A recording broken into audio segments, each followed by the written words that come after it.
Running it back from Mickeal Hip. My mind's running laps on an open highway, a thick tar burning the light of day, and the final act in this play to move on and freely sway this two-way vision from a final freeing decision. From emotion to overwhelming confusion, I pray to God that I stick with this decision, and when you call me, I'll leave this behind, and not pay you a peace of mind. But yet, there is a voice behind that still needs to be confined. Are you autumn leaves? Will you fall and forget me? And did you ever believe that you were deserving of me? If nothing else, then say it. Is it autumn leaves or a spirit that possessed you, that left you hearing it? I obsessed over you, but now the bough has broken through. This prison released me from you. Is it really you? And you'll sail the ocean blue, always finding something to leave, an ancient canopy. The night sky we laid beneath, this has all come back to me. I've started college again, not giving up on my dreams, justifying my means with the end. Between these ancient screens I enter the hall standing tall, and now that it is fall, I recall where we met, where we entwined, and upon the cafe we dined. They smiled at me, all left behind. You were never to be mine. But still I run it back, this thick tar and this illuminating stack of words I never said, everything I packed. That you would probably attack. I'm not going to lie, I want to send you a letter, to come to peace, and with the colder weather, there's an actual hope that I will be better, a parallel reason for that letter. And I guess I just need to leave this now, in a way I know how, but I'm nurturing the sow. Do you still believe that now nothing else but yourself matters? Will you, and real life, to you, always be a ladder? Something of which will never give laughter, but suck out all the pleasure. Well, let this ocean belong to you. Let these icebergs surround you.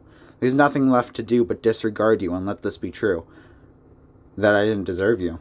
That the ocean blue will stay within you, within those cell-like eyes, behind the bars and the growing rye. I begin anew. My fate finally lies with me and my hand. Not that you would understand. And as I put the paper in my hand, I don't really care if you understand. Dear Leah, I should have never let you get the better and pull me with your weather. And I acknowledge that with this letter, I hope you found better. Are you still endlessly climbing ladders? Something you're doomed to do forever? And do you even remember me under the falling leaves? Do you still believe that ambition will give you relief? That you're so willing to believe that you will forever need? And when you sleep, do you still dream? Do you still scream? Do you still plausibly be in that scene? To try to make something so serene. In your eyes it's still winter, with the cacophonous weather. Like a pricked splinter, you'll bleed forever, never satiated, never happy, because dreams are not reality. And in that formality you may find some vitality. And between the white in your eyes, I still remember when they met mine. When we crossed that playful line, we had tangled endlessly entwined. But for the last time, understand that you will not be mine. I am no longer sublime. Give me that day, you can have the night. I do not want to continue this plight. And now with the past, it's burning. To the college, everything that's returning. To some sort of normal, proliferating, some sort of hope churning. Itself with fate that I am creating. A muse that will not be manipulating. Or taking what I have been granted. And duplicating some sort of fake personality to distort my reality.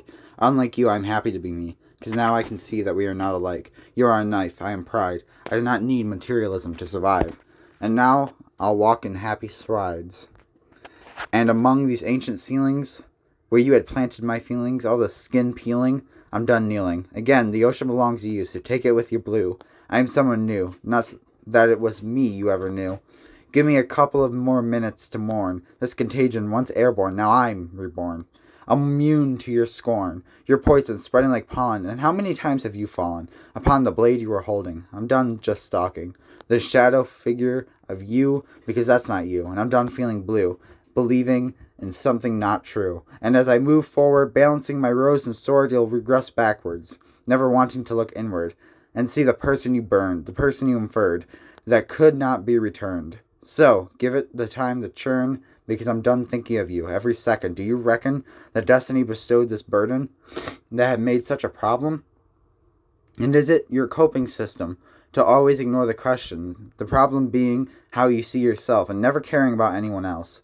And once the rain gathers, does nothing else matter but yourself and nothing else? For once, I can stand to see me. For once, I want to be. For once, I am happy. With this reality, the shuffling campus filled with students countless who will never know of your existence. But I do, along with your weakness. Your pride will bury you. And maybe that's you, the person you can't stand because simply you don't want to understand. What makes you the person who stands in the mirror? It'll never be clear until you're done fearing her. Feeling finally divine. I unwind and become myself again. Finally, this cycle ends. And for the last time, I am mine, a blotch of white in this blaring line. So now this ends. Thank you for the lessons. 2. Leah Johnson.